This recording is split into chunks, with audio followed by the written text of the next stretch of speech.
ମୁଁ କରିଥିଲି ରାଘବ ମାର୍କେଟ ସଲ୍ୟୁସନ୍ ପ୍ରାଇଭେଟ ଲିମିଟେଡର ତାପସ କୁମାର ପାଢ଼ୀନାଥ।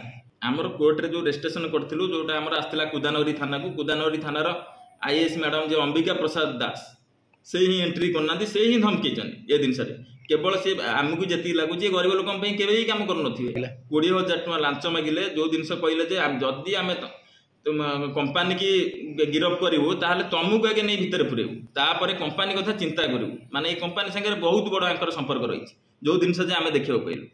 थाना वाला पैसा न खाई 6 मास हम केस रजिस्ट्रेशन कहीं हेनी। तुम तो केस रजिस्ट्रेशन कर इन्वेस्टिगेशन कर कार भूल अच्छी तुमको कौन पर डर लगुच केस माने रजिस्ट्रेशन करा लगी तुम ही किसी हाथ अच्छे एथरे जो जिनस आम पिला ही तुम कहो तुम गरीब लोक केवे काम कर मुख्यमंत्री की आम चिठी करूँ। मुख्यमंत्री एथि परफेक्टली एक्शन नियंती एभली आईआईसी को जगह भी न रुहतु। मुख्यमंत्री जी आमर मोहन माझी सार अच्छा आम ही करूँ चिठी।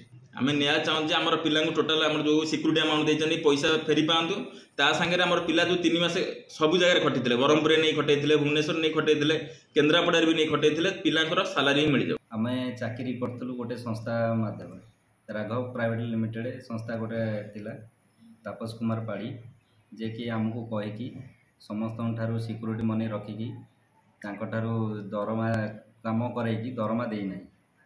तापरे से कुदानगरी थाना स्वरूप कुमार बाबू तांको नारे केस करते केस कर से केस को कर नतले।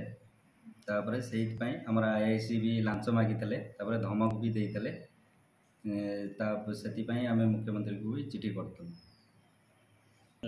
आम चाहूँ जे सबू आमर जो जी पिला 100 पाखापाखि पिला जो अच्छा से पैसा फेरस्त पातु जो पैसा देते जो काम करते तार भी प्राप्य पातु से आम से माध्यम ये जो ठक संस्था अच्छी सब बंद करा जाओ।